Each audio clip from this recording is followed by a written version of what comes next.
The morning sky above New York shimmered like water as the massive alien ship broke through the clouds. People on the street stopped walking and pointed up at the silver craft that was longer than 3 city blocks. Cars pulled over. Traffic lights changed from red to green to red again, but nobody moved. Kim Dae-ho stood at the window of his office on the 40th floor of the United Nations building. His black suit felt too tight around his shoulders, and his hands were sweating even though the air conditioning was running. He had been Secretary General for 6 years, but nothing had prepared him for this moment. The ship was beautiful and terrifying at the same time, like a giant knife made of polished metal. "Sir, they are requesting permission to land," said his assistant, running into the office with a tablet in her hands. Her voice was shaking. "Grant it," Kim said without looking away from the window. "Tell them to use the main plaza." The alien ship settled onto the concrete plaza in front of the UN building with surprising gentleness. No engines roared, no flames shot out from underneath. It simply floated down like a feather and touched the ground without making a sound. Steam rose from where the hot metal met the cool morning air. Kim walked slowly to the elevator, straightening his blue tie. His reflection in the polished doors showed a man who looked calm, but his dark eyes betrayed his nervousness. The elevator seemed to take forever to reach the ground floor. Defense Minister Park Min-ji was already waiting in the main assembly hall. She wore her military uniform with all her medals, and her short black hair was pulled back severely. Next to her stood Admiral Lee Jin-woo in his navy dress blues, his weathered face showing no emotion. Both of them had flown in from Seoul that morning when the alien ship first appeared on radar. "Any word from the other world leaders?" Kim asked quietly as they walked toward the main doors. "President Thompson is watching from Washington. Prime Minister Chen from Beijing. They are all connected by video link," Park replied. "But Kim, we are the ones who have to face them first." "Are our people ready?" Kim asked. Lee nodded slowly. "Every military base on Earth received the activation codes 30 minutes ago. Operation Darkfall is standing by." The main doors of the assembly hall opened, and the aliens walked in. There were 3 of them, and they did not look like anything from the movies. They were tall, maybe 8 feet, with long arms and legs. Their skin was gray like old concrete, and their heads were larger than human heads with 4 eyes arranged in a diamond pattern. They wore simple black robes that seemed to move even when there was no wind. The one in front had golden bands around his arms. When he opened his mouth to speak, Kim saw rows of sharp teeth like a shark. But instead of the alien's voice, a small device on his chest spoke in perfect English with no accent. "I am Ambassador Vexthar of the Zephyrian Dominion," the machine said as the alien's lips moved. "I speak for the Supreme Council and the Grand Fleet." Kim stepped forward. "I am Kim Dae-ho, Secretary General of the United Nations. We welcome you to Earth." The alien's 4 eyes all focused on Kim at once. It was like being stared at by a giant spider. "Welcome," the translator said, and somehow the machine made the word sound mocking. "You do not understand, primitive human. I am not here as a guest." Vexthar walked to the center of the hall, his long legs making him seem to glide across the floor. "The Zephyrian Dominion has claimed this star system. Your sun, your planets, your asteroid belt, everything now belongs to us. You have 72 of your hours to surrender all military weapons and submit to our rule." Park Min-ji's jaw tightened, but she said nothing. Lee's hands were clasped behind his back, but Kim could see his knuckles were white. "And if we refuse?" Kim asked, keeping his voice steady. Vexthar made a sound like metal grinding against stone. The translator was silent for a moment, then said, "That was laughter, human. 17 species have asked that same question. 17 species no longer exist." The alien moved closer to Kim, and the smell hit him like a wall. It was like old metal and burning plastic. "We have ships that can crack your moon in half. We have weapons that can boil your oceans. We have soldiers that have conquered worlds you cannot even imagine." Kim looked at Park and Lee, then back at the alien. "We understand your position, Ambassador. But Earth has many governments, many peoples. We need time to discuss this with all our leaders." "Time?" Vexthar repeated. "Yes, primitive creatures always want more time." "Very well. 72 hours. When that time ends, if you have not surrendered, we will demonstrate why resistance is futile. Your major cities will burn first, so the survivors understand the cost of defiance." The 3 aliens turned and walked back toward the doors. Their footsteps echoed in the silent hall like drumbeats. When the main doors closed, Kim felt his legs go weak. He sat down heavily in the nearest chair and loosened his tie. Park and Lee moved closer. "Well," Park said quietly, It has finally happened. First contact, and they want to kill us. Lee pulled out a secure phone that looked like any other cell phone. All units, this is Admiral Lee. Operation Darkfall is now active. Repeat, Operation Darkfall is now active. All units to positions. Kim looked up at his two friends. How long have we been preparing for this? 5 years since we detected their probe network, Park replied. But we have been preparing for something like this much longer. Through the windows, they could see the alien ship rising into the sky, disappearing into the clouds as silently as it had arrived. But Kim knew it was still up there, waiting and watching. The war was about to begin. The stars bent and twisted like melting glass as the Zephyrian Third Fleet dropped out of hyperspace. 200 massive warships appeared in the darkness between the stars, their hulls gleaming silver under the light of distant suns. Each ship was the size of a mountain, bristling with weapons that could destroy entire cities with a single shot. Fleet Commander Zalthek stood on the bridge of his flagship, the Death's Herald Star. He was older than most Zephyrians, with scars across his gray face from a dozen conquered worlds.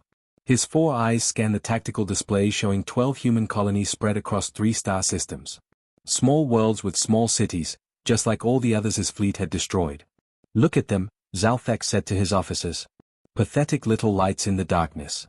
They think they can hide from the Dominion among the stars. His tactical officer, a younger Zephyrian named Kekstar, pointed at the display. Commander, shall we attack all targets simultaneously? Zalthek's mandibles clicked with pleasure. Yes. Divide the fleet into 12 groups. Hit every colony at the same time. When the survivors see their worlds burning together, they will understand that resistance is hopeless. The great fleet split apart like a school of metal fish. Each group of ships moved toward a different target. Zalthek watched the tactical display as his forces spread across space. This was how the Dominion had always fought, quick, brutal attacks that crushed enemy morale before they could organize resistance. The first target was New Geneva Colony, a small world with a single city of maybe 2 million humans. Zalthek's own battle group approached the planet slowly, savoring the moment. He could see the city on his screens, its lights twinkling like stars. Tall buildings reached up toward the sky, and vehicles moved along roads like tiny insects. Are you recording this for the archives? Zalthek asked. Yes, Commander, replied Kekstar. The Dominion Council will want to see how quickly we crush the humans. Good. Target the city center. Fire plasma torpedoes. 20 massive projectiles of superheated gas shot out from the Zephyrian ships. They streaked through space like burning comets, leaving trails of light behind them. Zalthek watched them strike the human city with perfect precision. The explosions were beautiful. Brilliant orange and white flames erupted from every building. The tall towers collapsed in perfect sequence, falling like dominoes. Fire spread across the entire city in seconds, consuming everything in its path. The light was so bright that it hurt to look at directly. But then something strange happened. As the flames began to die down, Zalthek looked at his sensor readings. He blinked all 4 eyes and looked again. Kekstar, he said slowly. Are you seeing this? His tactical officer was staring at his instruments with confusion. Commander, I am not detecting any debris from the buildings. No bodies. No wreckage of vehicles. The sensors show nothing. Zalthek felt a cold chill run down his spine. What do you mean, nothing? The explosions were real, but there was nothing there to explode. No concrete, no metal, no organic matter. It was all. Kekstar paused, as if he could not believe what he was saying. It was all holographic projections, Commander. The entire city was fake. Before Zalthek could respond, his ship shook violently. Red warning lights flashed across the bridge, and alarms began screaming. He grabbed the nearest railing to keep from falling as the ship rocked back and forth like a boat in a storm. Report, he shouted over the noise. We are under attack, called his weapons officer. Enemy ships are firing on us, but I cannot see them on sensors. Zalthek looked at the main screen. Space around his fleet looked empty, but explosions were blooming along the hulls of his ships like deadly flowers. His vessels were being hit by something invisible, something his instruments could not detect. Then, for just a moment, he saw them. Small, dark ships that seemed to appear out of nowhere, fire their weapons, then vanish again like ghosts. They were much smaller than Zephyrian warships, maybe a tenth the size, but they moved faster than anything he had ever seen. How are they hiding from our sensors? Zalthek demanded. Unknown, Commander, Kekstar replied, his voice shaking. They appear to be using some kind of stealth technology. Our systems cannot track them. Another explosion rocked the bridge. Through the smoke and flashing lights, Zalthek could see that 3 of his ships were already burning. The invisible human vessels darted between his fleet like sharks attacking a school of slow fish. On the bridge of the human stealth destroyer Silent Storm Captain Han Suho watched the alien fleet with cold satisfaction. His ship was painted matte black and covered with special materials that absorbed radar and sensor beams instead of reflecting them. To the aliens, his vessel was almost invisible. "Target the lead ship's engine section," Han said calmly. 2 torpedoes spread. His weapons officer, Lieutenant Park Yuna, nodded. "Torpedoes away, Captain." Han smiled grimly as he watched the explosions blossom across the alien flagship. Around him, 20 other stealth destroyers were doing the same thing, appearing just long enough to attack before disappearing back into the darkness. "Sir," called his communications officer, "Admiral Kim is asking for a status report." "Tell the Admiral that the fish have taken the bait," Han replied. "All colony projectors are functioning perfectly. The aliens fell for every fake city." Han had spent 2 years helping to build the holographic colonies. Massive projector arrays hidden on asteroids created perfect illusions of human cities and settlements. From space, they looked completely real, but there was nothing actually there except empty rock and sophisticated computer programs. "Sir, the aliens are trying to regroup," reported Lieutenant Park. "Let them," Han said. "Signal all units. Execute Pattern Delta. Let's show these aliens how humans really hunt." The 21 human ships moved like a pack of wolves, coordinating their attacks through quantum-encrypted communications that the aliens could not intercept. They struck hard and fast, then melted back into the darkness before the enemy could respond. Zalthek watched in horror as his mighty fleet was torn apart by invisible enemies. This was not how wars were supposed to be fought. Where was the honor? Where were the battle lines? These humans fought like cowards, like shadows in the night. But as another of his ships exploded in flames, Zalthek began to understand that the humans were not cowards at all. They were something much more dangerous. They were hunters. Admiral Park Ji-yeon pressed her palm against the cold metal wall of the command center and felt the vibration of the massive space station rotating slowly around Earth. Through the thick windows, she could see the blue and white marble of her home planet turning peacefully below. But her attention was focused on the holographic display in front of her, where tiny lights represented the greatest space battle in human history. The orbital command station was buried deep inside a hollowed-out asteroid that had been towed into Earth's orbit 20 years ago. Most people thought it was just another research facility, but Park knew better. This rock contained the most advanced military computers ever built, hidden weapons that could crack moons, and enough nuclear missiles to glass an entire planet. "Admiral, we have confirmation from all stealth squadrons," reported Lieutenant Kim Yuna from her position at the communications console. The young woman's fingers danced across glowing controls as data streams flowed across her screens. "The alien Third Fleet is down to 60% strength. They are trying to pull their remaining ships together." Park nodded without taking her eyes off the tactical display. Each red dot represented a Zephyrian warship, massive vessels that could destroy entire cities. But the red dots were disappearing one by one as her invisible hunters struck from the darkness. The blue dots representing human ships flickered in and out of existence as they appeared to attack, then vanished back into the void. "Where are they trying to regroup?" Park asked. "Coordinate 77 Alpha, near the outer asteroid belt," Kim replied. "It looks like they want to form a defensive circle and wait for reinforcements." Park smiled coldly. The aliens were doing exactly what she had hoped they would do. For 5 years, human intelligence had been studying every piece of Zephyrian technology they could find. Crashed probe ships, intercepted communications, even debris from battles with other species. Slowly, carefully, they had built a complete picture of how the alien military operated. The Zephyrians always did the same thing when under attack. They pulled their ships together into tight formations, combined their defensive shields, and tried to create an unbreakable wall of firepower. It had worked against every other species they had fought. But humans did not fight like other species.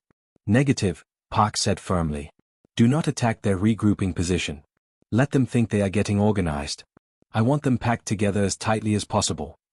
She turned to another console where Captain Choi Heinwa's face appeared on a secure video channel. Choi was aboard his fighter carrier Iron Wolf hidden behind one of Jupiter's moons. His face was painted with black camouflage, and his eyes had the hard look of a man who had killed many enemies.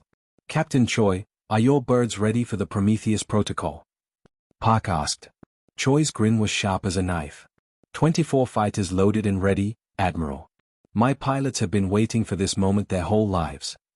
Park looked back at the tactical display. The remaining Zephyrian ships were moving slowly toward their rally point, like sheep gathering together when they smelled wolves in the forest. Perfect. Execute in 15 minutes, she ordered. Wait until they are all clustered together, then hit them with everything you have. The Prometheus Protocol was humanity's darkest secret. For 10 years, scientists had been working on a way to weaponize antimatter, the most dangerous substance in the universe. Just a few grams of antimatter could release more energy than a nuclear bomb. The human fighters now carried 50 kilograms each, enough to vaporize a mountain. But there was a catch. The antimatter had to be delivered directly to the target, and the explosion would destroy everything within 1,000 kilometers. The pilots flying this mission would not be coming home. Park had asked for volunteers. Every fighter pilot in the human fleet had stepped forward. Admiral, Kim called out, her voice tense. The aliens have detected something. They are sending out scout ships. On the display, Park could see small Zephyrian vessels moving away from the main fleet, searching for the invisible human ships that had been hunting them. The aliens were learning, trying to adapt their tactics. But it was too late. All stealth squadrons, fall back to minimum safe distance, Park ordered. Do not engage the scouts. Let them look for ghosts. Captain Choi's fighters were already moving. 24 small ships, each no bigger than a school bus, accelerated toward the alien fleet at maximum speed. Their engines had been modified to burn hotter and faster than any previous human spacecraft. They would reach nearly half the speed of light before impact. Admiral, we are receiving a transmission from the alien fleet, Kim reported. They are trying to surrender. Park's expression did not change. Do not respond. Communications blackout until the mission is complete. She understood what the aliens were feeling now. They had come to Earth expecting an easy victory over a primitive species. Instead, they had found an enemy that fought without honor, without mercy, without any of the rules that civilized species followed in war. The Zephyrians were learning that humans were not civilized.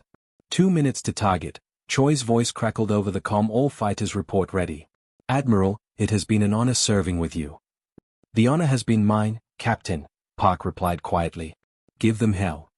The 24 fighters screamed through space like bullets fired from the gods themselves.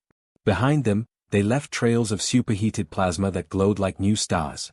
Ahead of them waited 60 massive alien warships, their weapons charging desperately, their crews probably praying to whatever gods the Zephyrians worshipped. For Earth and Extinction, brothers, Choi said over the open channel. For Earth and Extinction, came the reply from 23 other pilots. The aliens saw them coming in the final seconds. Plasma beams and missile swarms filled space with deadly light, trying to stop the human attack. 3 fighters vanished in balls of fire, then 5 more. But the rest kept coming, unstoppable as falling meteors. When the first fighter struck the alien flagship, the antimatter in its hull touched normal matter and converted both into pure energy. The explosion was brighter than the sun, an expanding sphere of destruction that consumed everything it touched. Then the second fighter hit. And the third. And the fourth. Park watched through protective filters as space itself seemed to tear open.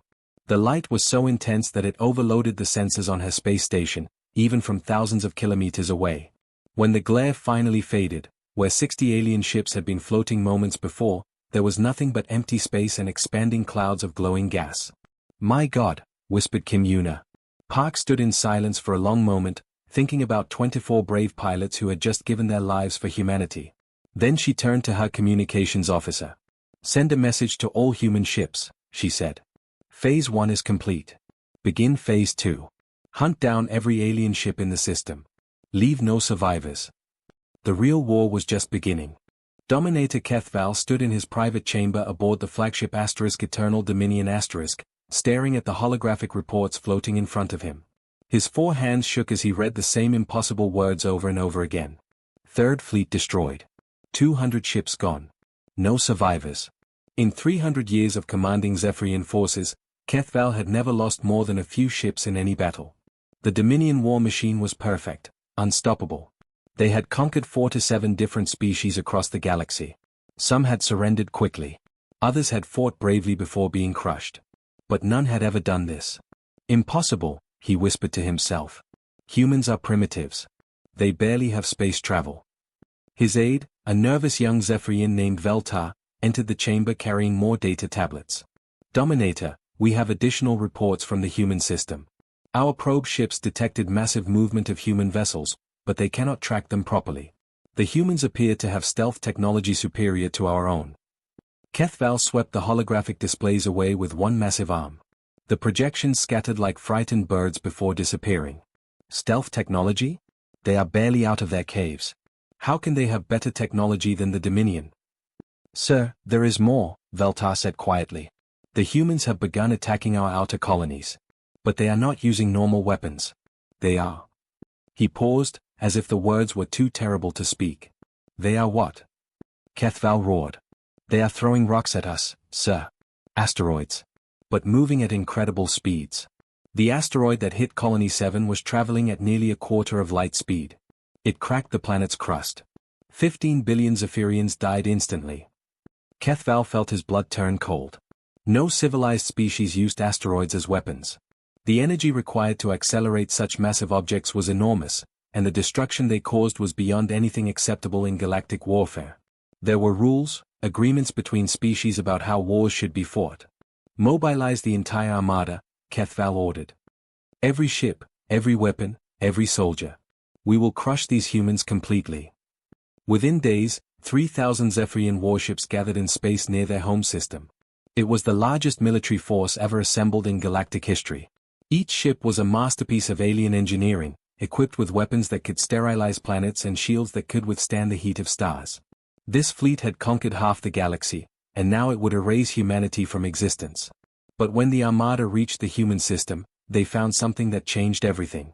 The humans were not waiting to defend their worlds. They were attacking. On the moon called Luna, deep underground in a bunker carved from solid rock, General Yoon Taehyuk sat in front of a wall of screens showing the entire galaxy. He was a small man with gray hair and cold eyes that had seen too much war. Around him, hundreds of officers worked at computer terminals, coordinating the most brutal military campaign in human history.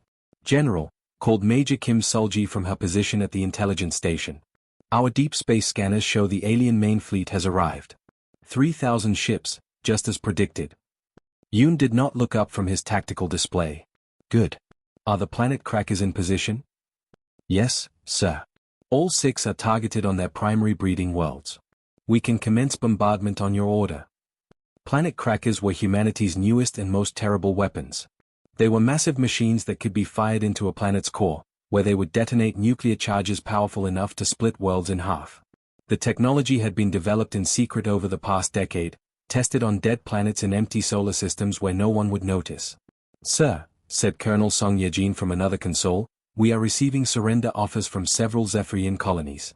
They are asking for mercy, offering to pay tribute if we spare their civilians. Yoon finally looked up, his face showing no emotion. What is our policy regarding enemy civilians, Colonel? There are no enemy civilians, sir, Song replied without hesitation. Every Zephyrian facility is now a military target. Every alien who supported their empire's expansion is guilty of genocide against the 17 species they destroyed. This was how humanity had chosen to fight this war. Not with honor or mercy or any of the civilized rules that other species followed. They fought with cold, calculated brutality designed to end the conflict as quickly and permanently as possible. Every human leader had agreed, if the Zephyrians wanted to play the game of extinction, then humanity would show them what extinction really looked like. Begin Phase 2, Yoon ordered. Target their breeding worlds first. I want every Zephyrian nursery, every school, every civilian population center marked for destruction. Across the galaxy, human ships began their systematic campaign of annihilation. They did not attack military targets first. They went straight for the places where Zephyrian children lived and learned and grew. Massive kinetic projectiles, asteroids accelerated to incredible speeds, smashed into planet after planet. Each impact released more energy than 1,000 nuclear bombs. But the asteroids were just the beginning. Human scientists had spent years studying captured Zephyrian biology, learning how their bodies worked, what diseases could affect them. They had engineered viruses specifically designed to target Zephyrian DNA, plagues that would spread through alien populations like wildfire while leaving other species completely untouched. The first plague hit the Zephyrian home world 3 days after the asteroid bombardments began. Within a week, half the population was dead. Within a month, the planet was silent. Dominator Kethval watched his empire crumble from the bridge of his flagship. Report after report came in telling the same story. Worlds dying. Colonies going silent. Billions of his people simply disappearing as if they had never existed. He tried to fight back. His massive fleet hunted through space looking for human ships to destroy. But the humans were like smoke, appearing just long enough to launch their terrible weapons before vanishing again into the darkness. Every battle was a trap. Every victory turned into a defeat. Finally, as his last stronghold began to burn under human orbital bombardment, Kethval sent a final transmission to the human fleet. You fight without honor, his voice cracked with desperation. Without mercy. This is not war, this is slaughter. We surrender. We yield. Please, spare our children. The response came from Colonel Song Yejin, speaking from her command ship as she directed the final destruction of the Zephyrian military complex. Her voice was calm, cold, and completely without emotion. You wanted war. The transmission ended, and the bombardment continued until nothing moved on the planet below. The bridge of the human dreadnought final answer was silent except for the soft hum of computers and the distant vibration of massive engines. President Oh Jae-hwan stood before the main viewing screen, his hands clasped behind his back, watching the last Zephyrian refugee ship try to escape into hyperspace. The alien vessel was damaged, leaking atmosphere and spinning slowly as it fled toward the edge of the solar system. Behind Oh, the three most powerful people in the human military stood like statues. Admiral Kim Jin-soo wore his Black Fleet uniform with silver stars on his collar. His face was scarred from a plasma burn he had received during the first alien attack on Earth's orbital stations. General Bae Soyoung kept her gray hair pulled back in a tight knot, and her dark eyes showed no emotion as she watched the tactical displays. Intelligence Director Lim Do-yoon was the smallest of the three, but his quiet voice had planned the destruction of an entire species. "Sir," called Lieutenant Park Min-wo from his position at the communications console. "We are receiving another transmission from the alien leadership.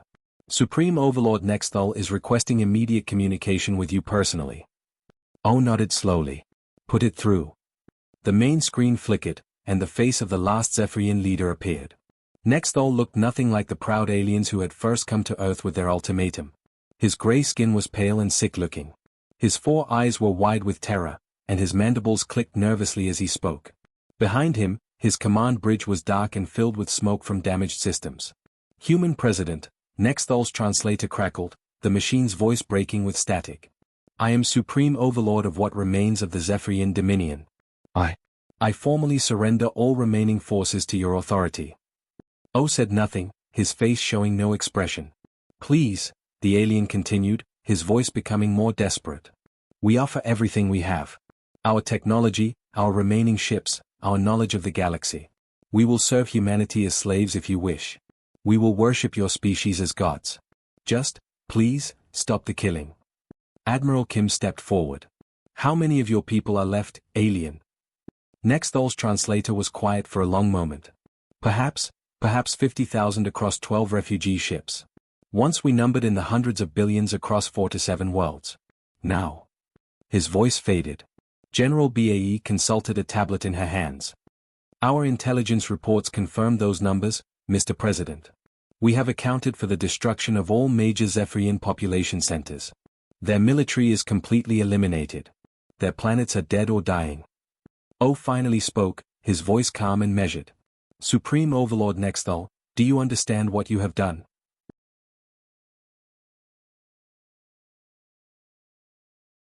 We made a mistake," the alien replied quickly.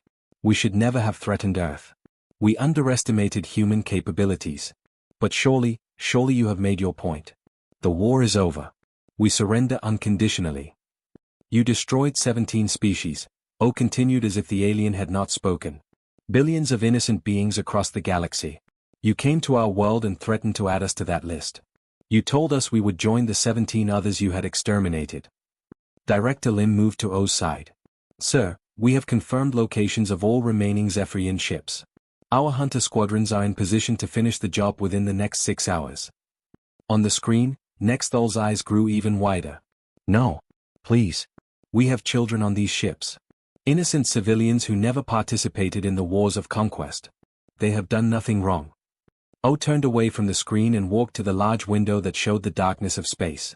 Somewhere out there, Human ships were hunting down the last survivors of a once great empire.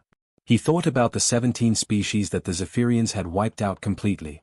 Had they also begged for mercy? Had they also promised to surrender if only their children could live? Mr. President, Admiral Kim said quietly. The galactic community is watching. Long-range sensors show observation ships from at least 6 different alien governments monitoring this system. They want to see what we do next. O nodded. That was exactly what he had hoped for. This moment was not really about the Zephyrians anymore. This was about sending a message to every aggressive species in the galaxy. Open a channel to all observation ships, O ordered. Full broadcast, maximum power. I want every species in the galaxy to hear this. Lieutenant Park worked at his console for a moment. Channel open, sir. Broadcasting on all frequencies. O turned back to face the screen where Nexthal waited with desperate hope in his alien eyes. The galactic community must know, O said, his voice carrying clearly across space to dozens of watching alien ships. This is what happens when you threaten humanity. He made a small gesture with his hand. On the tactical display, dozens of green dots representing human ships began moving toward their final targets. No. Nexthal screamed. We surrender. We yield. Please, in the name of all that is civilized in the galaxy, show mercy. O's expression did not change. You had your chance for mercy when you offered us 72 hours to surrender. You had your chance for mercy when you could have chosen to leave us alone. You had your chance for mercy when you could have been content with the 4 to 7 worlds you had already conquered. The first explosion appeared on the screen as a distant flash of light. Then another. Then a dozen more as human ships found and destroyed the fleeing Zephyrian vessels one by one. But you wanted more, O continued, still speaking to the galaxy. You wanted war. Nexthal's image flickered as his ship's power systems failed. The galaxy will remember this, he shouted. Other species will unite against you. They will see that humans are monsters who show no mercy. Let them try, General BAE said coldly. The last flash of light appeared on the screen. 50,000 Zephyrians, the final survivors of their species, became scattered atoms drifting in the cold of space. O turned to Lieutenant Park. Send the following message to all observing ships. The young officer's fingers moved across his keyboard, ready to type. Message begins, they wanted war. Earth gave them extinction. The next move is yours. Message ends. The bridge fell silent as the transmission went out across the galaxy. O could imagine alien commanders on dozens of ships receiving those words, translating them into their own languages, understanding exactly what humanity was saying. Director Lim consulted his intelligence reports. Sir, we are already detecting changes in alien ship movements. 3 species that were moving fleets toward human space have suddenly changed course. The Vorthan Empire has sent a diplomatic message requesting peaceful trade negotiations. O smiled for the first time in months. Good. File all requests for diplomatic contact. We will consider them after we have rebuilt our defenses. He looked out at the stars and thought about the future. Somewhere out there were alien species that might one day threaten Earth again. But now they knew the price of that threat. Now they understood that humanity was not just another primitive species to be conquered and enslaved. Now they knew that some species were better left alone. The war was over. The hunt was complete. And the galaxy would never be the same.